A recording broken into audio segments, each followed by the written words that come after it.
എന്താ തോന്നിയത്? സത്യത്തിൽ എന്താ ആദർശമാണ്? ഇതിനേക്കാളൊക്കെ എത്ര മാന്യമായിട്ടാണ് ഈ നിരീശ്വരവാദികൾ വേറൊരാളുകളെ അഡ്രസ് ചെയ്യുന്നത്?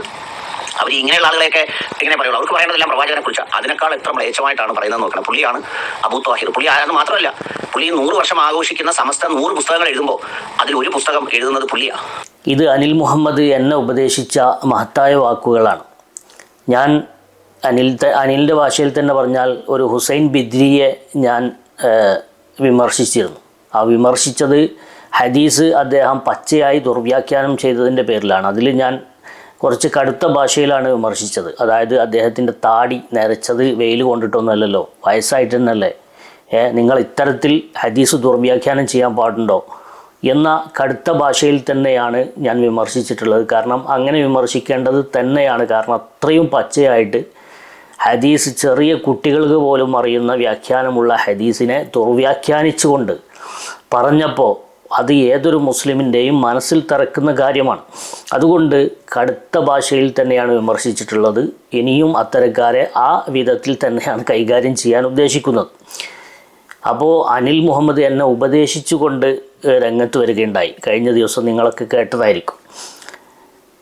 അപ്പോഴാണ് അങ്ങനെ ഞാൻ ഈ ഉപദേശമൊക്കെ കേട്ടിരിക്കുന്ന സമയത്താണ് അനിൽ മുഹമ്മദിൻ്റെ ഒരു സഭ്യഭാഷ ശബ്ദ താരാവലി എനിക്കൊരാൾ അയച്ചു തരുന്നത്.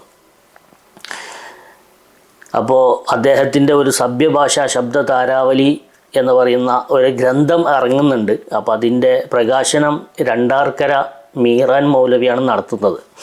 അപ്പോൾ അതിൻ്റെ ഒരു ചെറിയ ആമുഖം അദ്ദേഹം പുറത്തുവിട്ടിട്ടുണ്ട്. അപ്പോൾ അതൊന്ന് നമുക്ക് കേൾക്കാം. എന്നിട്ട് പിന്നെ നമുക്ക് അദ്ദേഹത്തിൻ്റെ ഈ സഭ്യഭാഷ എത്രത്തോളം കേരളീയ സമൂഹത്തിന് ഉപകാരപ്പെടുന്നതാണ്, അതുപോലെ തന്നെ സംഘികൾ ഇത്രയും ഭാഷകൾ ഉപയോഗിക്കലുണ്ടോ മറ്റൊക്കെ നമുക്കൊന്ന് താരതമ്യം ചെയ്ത് നോക്കാം. അപ്പോൾ അത് ഒരു കാര്യം ശ്രദ്ധിക്കണം, ചെറിയ കുട്ടികളൊക്കെ അടുത്തുണ്ടെങ്കിൽ ഇത് പ്ലേ ചെയ്യിപ്പിക്കരുത്. അതുപോലെ തന്നെ 18 വയസ്സിന് മുകളിലുള്ള ആളുകളാണിത് പ്ലേ ചെയ്യേണ്ടത്. അങ്ങനെ ചെയ്യുമ്പോൾ തന്നെ വളരെ ശബ്ദം കുറച്ചുകൊണ്ടാണ് ഇരിക്കണം പ്ലേ ചെയ്യിപ്പിക്കേണ്ടത്. കേൾക്കാൻ താല്പര്യമില്ലാത്ത ആളുകൾക്ക് ചവിട് പൊത്താവുന്നതാണ്.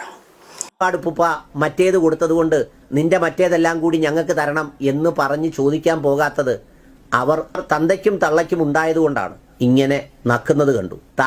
താങ്കളുടെ എല്ലാ ദ്വാരങ്ങളിലൂടെയും ഉള്ളിൽ പ്രവേശിപ്പിക്കുന്നതാണ് നല്ലത്.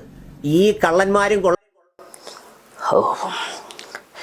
ഭയങ്കര സഭ്യമായ മലയാളത്തിന് ആരും ഇതുവരെ സംഭാവന ചെയ്യാത്ത സഭ്യമായ ഭാഷയുടെ ശബ്ദതാരാവലിയാണ് അദ്ദേഹം പുറത്തിറക്കുന്നത്. അതാണ് എന്നെ അദ്ദേഹം ഉപദേശിച്ചത്. ആ ഒരു ശബ്ദതാരാവലി വാങ്ങി വായിക്കണം എന്നാണ്. അത് രണ്ടാർക്കര മീറാൻ മൗലവിയാണ് ഇതിൻ്റെ പ്രകാശനം ചെയ്യുന്നത്. അപ്പോൾ 18 വയസ്സിന് മുകളിലുള്ള ആളുകളാണ് ഈ ശബ്ദതാരാവലി വാങ്ങി വായിക്കേണ്ടത്. അപ്പോൾ അനിൽ മുഹമ്മദിനോട് പറയാനുള്ളത്, അനിലേ, അവനാൻ്റെ കണ്ണത്തെ കുന്തം കാണാതെ ആരാൻ്റെ കണ്ണത്തെ കരട് തപ്പാൻ ഇറങ്ങരുത്. ഇതൊക്കെ വലിച്ചു പുറത്തിടും ആളുകൾ.